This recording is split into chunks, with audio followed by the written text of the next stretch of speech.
It's the Brothers Wild, and we're back in the tide pools. We've got an awesome activity for you to make a Tidepool Aquarium so you can get up close and personal to better understand these amazing creatures. Now we got our Tidepool Aquarium, we start searching for some creatures. Let's do it. I'm ready.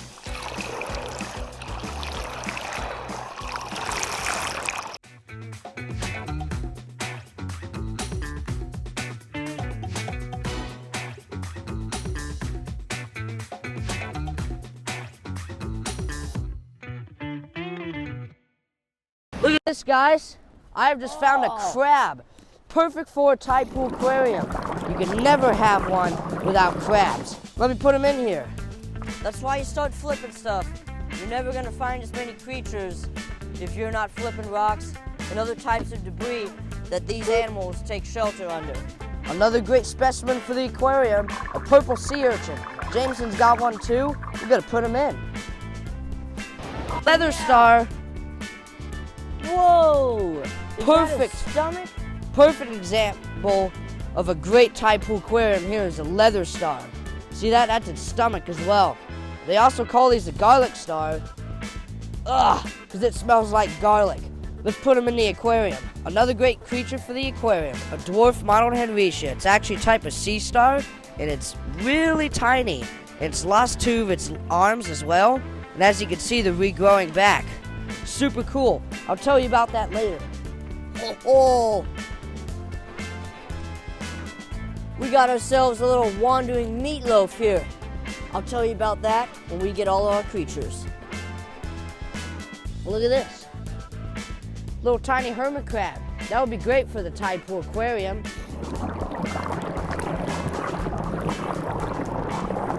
After just a short period of time, take a look at what we have compiled here. A whole bunch of sea creatures in a safe, sturdy environment where you can get super up close and personal. And now, it's time to show you our treasure. Let's start off small. Like this guy, the Dwarf Henricia, super tiny sea star. Like I told you earlier, his arms are really short. That means he lost them and is growing back, and sea stars can actually regenerate an entire new sea star from just one arm. It's a really incredible adaptation. Now, I've got another creature in mind. This Oh yeah. is the Gumboot chiton, the largest species of chiton in the world. Wow, check him out. That is so cool.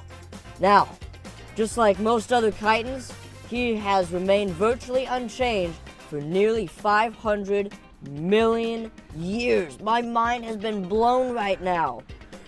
Golly. Wow, what else should we grab? Now here we go. This other one is the Ochre sea star, one of my favorite species out here. They also nickname him the purple sea star because they've got this beautiful purple coloring here.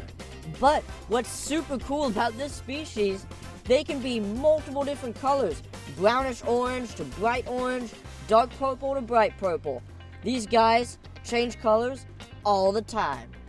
These actually aren't very big. These guys get bigger than my head. These are massive sea stars. Wow, holy cow. Ooh. Not very big, but perfect for our little aquarium here. We've got a garlic star here, which I've told you why they call that earlier. But the real name is actually a leather star. These guys are one of my favorites to find out here in the tide pools. Just look at that beautiful red and gray coloring. Unlike most sea stars, these are super unique because most other species will have a pretty hard outer skin, but this species has soft skin that feels like wet leather. That's where they get the name. Alright, we're gonna send him back. Let's see, what else do we got in here?